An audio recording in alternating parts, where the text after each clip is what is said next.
Hello everybody, and welcome back to another episode of the Book of the Week from the Vermont Center for Photography. It's James Dionich Library, and as you can see, it's not just me this time.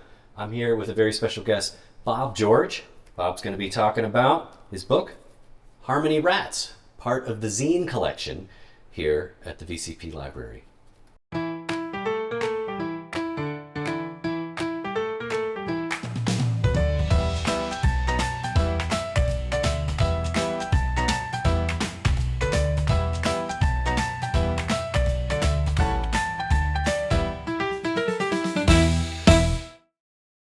Bob, you've been documenting Brattleboro and the people in it for decades, and sometime in the early 2020s, this book was made, Harmony Rats. What could you tell us about the process of going from a collection of photographs of some of the people that you would have found in the Harmony parking lot here in Brattleboro in the late 90s, early 2000s, going from the process of photographing them into making a book?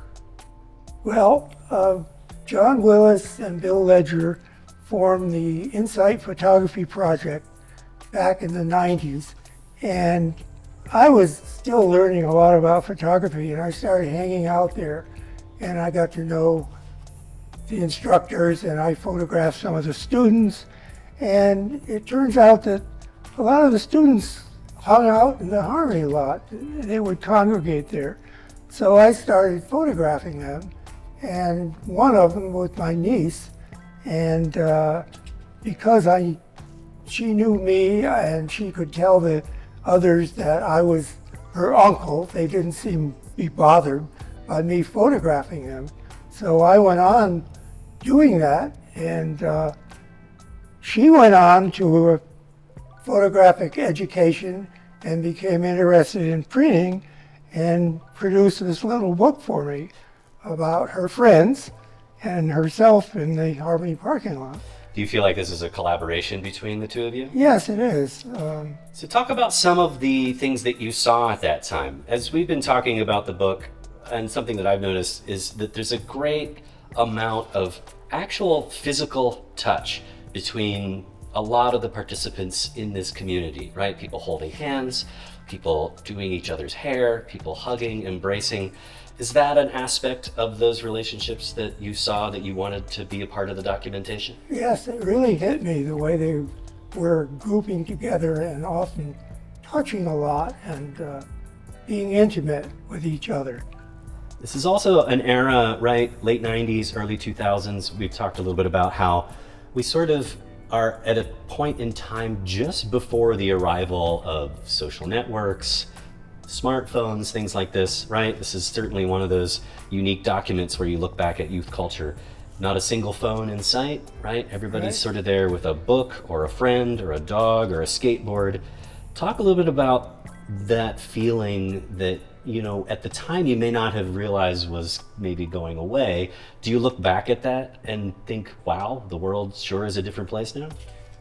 Well, yes, because now everybody's getting together on Facebook and Instagram, and these people were getting together physically and communicating with each other, and there were no distractions from phones and other things at that time. Right. Yeah.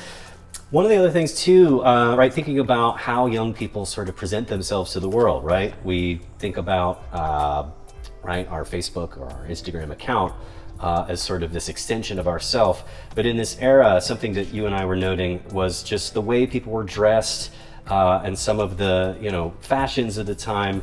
Talk a little bit about some of the things that you noticed. I know you pointed out to me, for instance, this one image, right, of these bracelets. Talk a bit about what you saw people wearing, how they sort of presented themselves. And, you know, being a very visual person, that had to be something that jumped out at you. Yeah, well, I think that was called arm candy. And also, they wore pants which were really huge. Right, we can see on the cover here. Yeah. And other little touches, I guess. Yeah, clothing was always changing. I mean. Yeah. But it seems like at that time it was a really important kind of signifier of Yeah, who yeah. you were, the groups you traveled with, the way you Sure. wanted to be identified in the world. Do you still have any relationships with these folks? I mean, this was a while ago. Do you maintain any contact with some of the folks in these pictures? Well, I certainly do with my niece. I'm in contact with her all the time. And in fact, she just did another book for me, which is not out yet. But she knows, she's in contact with a lot of the people here. And sometimes when I post these images on Facebook, I'll hear from the people who are here, so I know they're still here in Brattleboro, a lot of them, and they respond to the images, they like them, and they've all bought copies of this book. That's excellent. One last thing, you talked about this photo and that you saw this person carrying a camera fairly recently, right? And yes. You realized, or at least in conversation, you found that you had inspired him to buy that camera. Can you tell that story? Well, it's Kyle Thomas, who I photographed early on. He was an Insight student. He took pictures. He was a very good photographer. Well, he went on to begin to found a band called King Tuff, I guess it was, in Los Angeles, and became famous. And one day, just recently, I was in the Harmony lot, and there he was taking a picture of someone, and he told me that he was Luke Thomas. I mean, he was Kyle Thomas, and that he had bought a camera just like the one I had back in 2000. He's now here in Vermont, so I was really surprised to see him. That's a great story that, right, you're photographing him in this era led to him getting the camera that you used, and now he's making pictures of his own. And became a very well-known musician in his own right, fronting the band King Tuff. So, well, that's Harmony Rats. Thanks, Bob, for coming in today and talking about this book. This is one of the many zines and books we do have here at the VCP library. The library is open whenever VCP is. You're always welcome to come by and browse. If you would like to become a member of VCP, that gives you access to this library in the way that you can take them home. You can check these books out, take them home with you, and enjoy them that way. So stay tuned to our YouTube channel and our Instagram for more updates, more photo books of the week. And again, thanks, Bob. We appreciate you joining us today. Thank you. Hey friends, if you enjoyed our chat with Bob George about his book Harmony Rats, Bob has a new book out.